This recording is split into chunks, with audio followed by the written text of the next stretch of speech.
going on, everyone? Alex Miller from the Eagle, joined by Travis Brown. We're inside Kyle Field. It's the early signing period, recruiting holiday, as some might say in the college football world. Texas A&M, they're looking to close in on at least a top 3 class in the country, potentially number 1. I think they're sitting at number 2 the last I checked in the 24/7 composite rankings, which kind of, accumulates everything, all the different recruiting services. A&M so far has signed 22 players, and as Jimbo Fisher said, there's a few more that could come. So, Travis, as we sit here as it is, what do you kind of make of this A&M recruiting class? I mean, I think they absolutely delivered on what all the hype was going to be in a class that could compete for a recruiting national title, for whatever that is worth. I think that it's even more impressive to show that they did this without a defensive coordinator, as Mike Elko left last Friday to take the Duke head coaching job, and how much they were able to not only secure those recruits, but to secure some of those assistant coaches to stay here that were so pivotal in recruiting some of these top name guys. They were able to add a few names to the list today, which is always a helpful thing, win a few of those battles. And I know I talked to Jeremy Crabtree over at On3 Sports. He's done national recruiting for years now and is a big name in those circles. And he said that this A&M class is just simply amazing and has the ability to go down as one of the top signing classes of all time. Looking back at, maybe, I know a lot of people consider the 2017 Alabama signing classes as that, or one of those, at least in the modern recruiting era where there's internet services and rankings and stars and all that. So I'll go with his words, and he said that this class is simply amazing. Yeah, you go down the list, of course, A&M, they were able to sign Walter Nolen today. Some guys that signed today that had not been previously committed.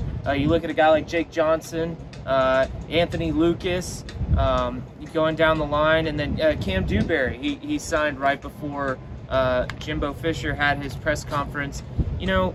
What maybe stands out the most to you in terms of guys that have signed today? The thing that really stands out to me is actually the haul of tight ends they brought in, because you had Donovan Green as a part of this class, and he was one of the big recruiters, as far as one of the guys who's coming in who went out and talked to other guys and tried to bring him to College Station. So a guy that, and he was a guy that they had committed early and has been a part of this class for a long time. But then you talk about Theodore Mellon Olstrom, who is the #1 recruit out of Sweden. We've done a lot of stories on him, and pretty interesting his path on how he got into the college football rankings. But he was actually supposed to be a part of the 2023 class, but reclassified into the 2022 class and is added to this haul. And then they were able to sign in Jake Johnson, who is the brother of Max Johnson, at LSU, the quarterback who just got done beating A&M in the last game. Some talk, he's in the transfer portal. You can maybe put 2 and 2 together there and see what that might look like here in the next coming days. Jimbo Fisher said in the press conference that they would be interested in looking in the transfer portal for a quarterback, so we'll be keeping our eyes out on that one. But that's 3 tight ends in one class. Jake Johnson also being, I believe, the #1 tight end in the country in this class. Right. And so that's interesting. So it says several things. How are they going to divvy up all of that playing time? But also, still a few players for A&M like Kenyon Green and like Jalen Weidemeyer, who haven't necessarily declared for the NFL draft yet or not. Weidemeyer was one of that I think we all thought might come back for another year, because his junior year wasn't necessarily that great as far as his standards have gone. But now you have all of this talent behind that really, really high quality talent. To me, that indicates that maybe they're thinking that Weidemeyer might be out the door. That's just me reading between the tea leaves more so than any information that I have. But to me, I think that we've known that Walter Nolen was going to be a part of this class. We've known that Connor Wegman was going to be a part of this class, that they were going to have all of those 5-star guys. I think the biggest surprise for me when it all kind of shook out was, man, that's a lot of tight ends for one class. Yeah.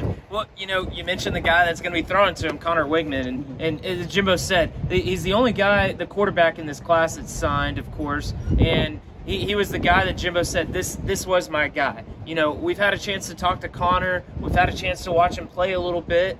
you know, what really stands out to him, not only coming to play football, but baseball as well. He's a guy that can make all the throws, that he has the ability. I think, you know, the biggest thing that you take about Zach Calzada, and sometimes it's just easy to compare these guys, was he had the arm, but man, he blazed in there. Wigman has the ability to make a variety of different throws and knows that the right speeds and the right tempos to put on some of these stuff. Jimbo Fisher said he's incredibly smart, and I always like the question that was asked about multiple sport athletes. I, of course, played some baseball, and yeah, it's a game of failure, and it makes sense for a guy. I mean, kind of look at, again, just to compare, look at the season that Zach Calzada had. That was a baseball player-esque season in the sense that there was some high highs and some low lows, and to be a guy that has been able to experience that in a different sport in baseball might make him just a little bit more mentally tough in that aspect of his game. Will, of course, play for the Aggies. He's an early enrollee. Won't play baseball this spring, but will be a part and a part of the program to kind of get an eye on things. And then I actually talked to him today, and the other part about the day that actually was the best for him is that, and I can't remember his name. I knew I was going to say this, and I left it on Andrew, and I can't remember his last name. It right. starts with an M. His best bud, he's played for 12 years from Bridgeland, wide receiver, got offered as preferred walk-on spot, and he said being able to know that he will be on a team with him moving forward was one of the most special parts of his day. So that's another little added bonus for the Aggies in regard with Wegman. Yeah, you go watch the film on Bridgeland, and he is the guy on that team. So maybe not a guy that you see next year or the year after, but you know, maybe year 3 or 4 down the road has a chance to get a little playing time here and there. I'll throw this back to you because you are much more of a memory person. I have to have all my notes in front of me, and I didn't bring any of them out here. The guys that are left, because Jimbo said there could be some guys. I know wide receiver Evans is a guy that they're waiting, who is committed, but they're waiting for his signature. From your memory, the guys that we still have left that could be A&M signings. Yeah, of course. You know, A&M's still waiting on a signature from Evan Stewart, the five-star wide receiver. They're waiting on Dayon Smoke Bowie from Georgia, who's got a tie to one of the A&M staffers. They're waiting on Denver Harris and Harold Perkins to make their decisions. A couple of guys that I think Sam Kahn said Denver Harris was going to sign in the early signing period, but of course he's at North Shore High School and they're playing in the state championship Saturday night, so planning to announce that after that big game.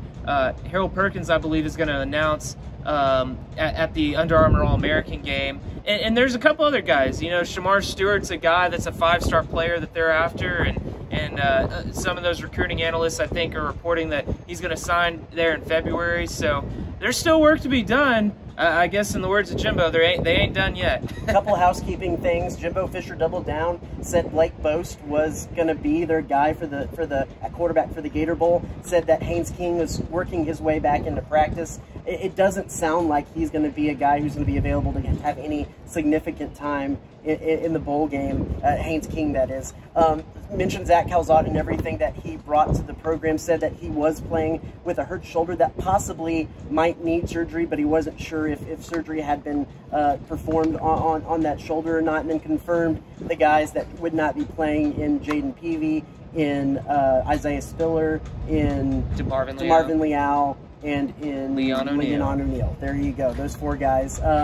Anything else that I forgot about that he mentioned as far as kind of the current team moving forward in the Gator Bowl? Yeah, Tyler Santucci is going to be calling the defense with Mike Elko going to Duke. And, you know, A&M's still looking for a defensive coordinator. You know, they've got some up-and-comers on the current staff. You look at Santucci himself and Elijah Robinson, who is probably a big reason none of those guys, especially on defense, you know, wavered in their commitment even after Mike Elko departed. So definitely going to be interesting to see where A&M kind of goes in the realm of defensive coordinators. Yeah, and he had he kind of danced around that subject in an interesting way, said that Santucci could be in line for a co-defensive coordinator job, but they also would be making a hire. So it looks like if they are going to bring someone in, at least by that kind of wording, that it might be someone to fill in a co-DC operation with him instead of maybe going out and getting one single defensive coordinator, but we'll have to wait and see. Right, yeah, A&M has that one assistant spot, and I think Mike Elko